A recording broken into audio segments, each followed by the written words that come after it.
Hello दोस्तों, जैसे कि आप सबको पता है आज फादर्स डे है और एक बेटी के लिए एक जो पिता होता है वो एक भगवान से कम नहीं होता है। वो उनके फ्यूचर को डिसाइड कर सकता है।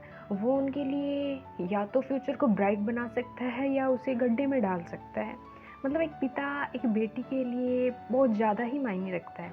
वैसे तो सबके पास कुछ न कुछ बोलने को होता है कि अपने पिता के लिए कोई कुछ बोल रहा होता है कि कुछ ऐसे ही मेरे पास भी बहुत कुछ है बोलने को जिनको मैं चंद मिनटों में बयां नहीं कर सकती, क्योंकि मैंने तो इतने साल जिए हैं उनके साथ।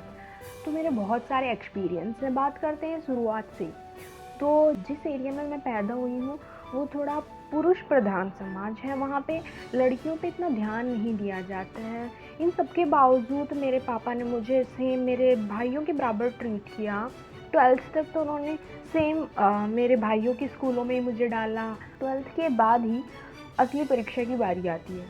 तो मेरे पापा ने मेरे लिए नीट चूज़ किया था। इवन मेरे भाइयों के लिए उन्होंने ऐसा चूज़ नहीं किया था, पर उन्होंने मुझे नीट के अटेम्प्ट के लिए बाहर भेजा। जबकि हमारी फैमिली में एक बुज़ुर्ग औरत थी, तो वो मेरे पापा को कहती हैं कि लड़की के ऊपर पैसा खर्च क्यों कर रहा है, ये कौन सा तुझे कमा के देगी, दूसरे घर चली जाएगी, लड़का थोड़ी है। मतलब मुझे बहुत बुरा लगा था। और मुझे अच्छी बात ये लगी कि मेरे पापा ऐसे लोगों के इन्फ्लुएंस में कभी नहीं आए, बल्कि वे उनसे नाराज़ ही हो गए और ऐसे बोला कि उनको बोलना कि वो दोबारा मुझे ऐसी बातें ना बोलें, अदरवाइज़ मैं कुछ गलत बोल दूँगा तो उनको अच्छा नहीं लगेगा। तो मुझे इतना अच्छा लगा ना कि मेरे पापा ने मेरे लिए स्टैंड लिया। खैर ये बातें मेरे लिए स्टैंड लिया ये मुझे नहीं पता था, मेरे पीछे से हुआ था सब कुछ। पर मेरी मम्मी जो होती है वो एकदम चुगलखोर टाइप है, तो उन्होंने मुझे बताया कि ऐसे ऐसे वो बोल रहे थे। फिर मेरा नीट में सिलेक्शन हुआ भी नहीं उस साल। उसके बावजूद मेरे पापा ने, मतलब कोई इंसान आपने देखा है कि आपने उनके 2-3 लाख रुपए ख़राब कर दिए घूम और उसके बावजूद आपको कुछ भी नहीं बोल रहे हैं? नहीं देखे ना? हाँ, वो पापा ही हो सकते हैं। उसके बावजूद मैंने उनसे नीट के अटेम्प्ट का बोला कि मुझे चाहिए, इस बार मैं कर लूँगी। मैंने लास्ट टाइम जो है पढ़ाई नहीं की, या मैं ऐसे ही टाइम पास कर रही थी। मैंने उनको अपनी सिचुएशंस बताई। उन्होंने खैर समझे, वो लेट समझ तो गए थे, पर वो चाह रहे थे कि मैं मोटिवेट हूँ, मैं मना कर देता हूँ इसको कि मैं नहीं भेज पाऊँगा ऐसे ऐसे। तो उन्होंने मुझे लास्ट में भेजा, चाहे कैसे भी कंडीशंस थी उन्होंने, लेकिन मुझे भेजा। और फिर मैं खैर सेलेक्ट हो गई थी। तो मुझसे ज़्यादा वो खुश थे, इतने ज़्यादा खुश हो रहे थे कि हर किसी को बताते फिर रहे थे कि ग्रेजुएट ऑफिसर बन जाएगी, अब ये आपके बराबर सीट पे बैठेगी।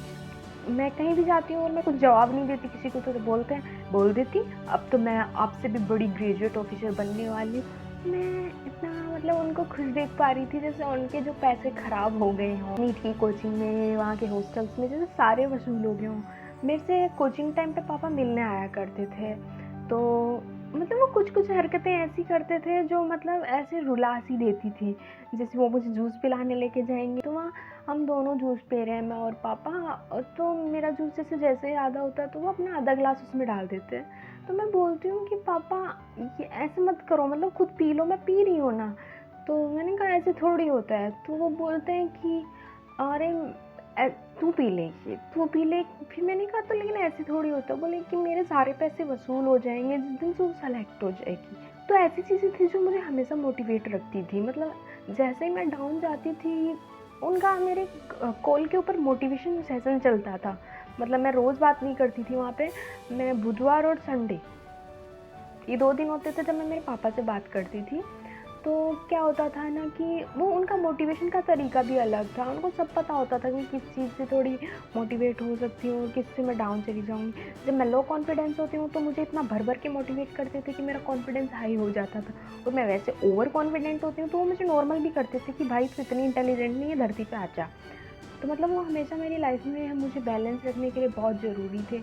उनकी बहुत सारी परीक्षाएँ आई हैं, मतलब उन्होंने मुझे नहीं पता इतना सब कुछ कैसे सँभाला। ऐसा नहीं कि उन्होंने मुझे पढ़ाई में ही मोटिवेट किया, उन्होंने मेरे जीवन के हर फैसले में मुझे मोटिवेट किया है, हर टाइप का ज्ञान देने की कोशिश की है। वो मुझे मानते हैं कि मैं ज़्यादा ही भोली हूँ, मतलब इन्फ्लुएंस हो जाती हूँ, मुझे नहीं पता मैं हो जाती हूँ कि नहीं हो जाती।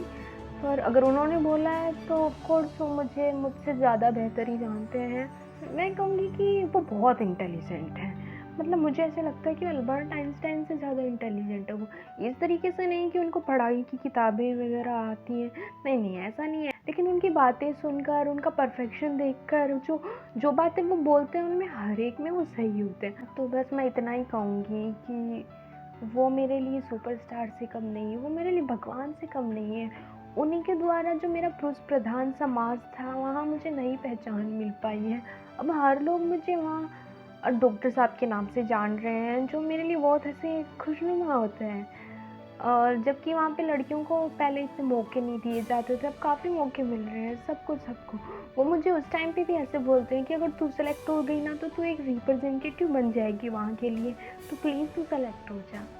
बस मैं इतना ही कहूँगी। Thank you.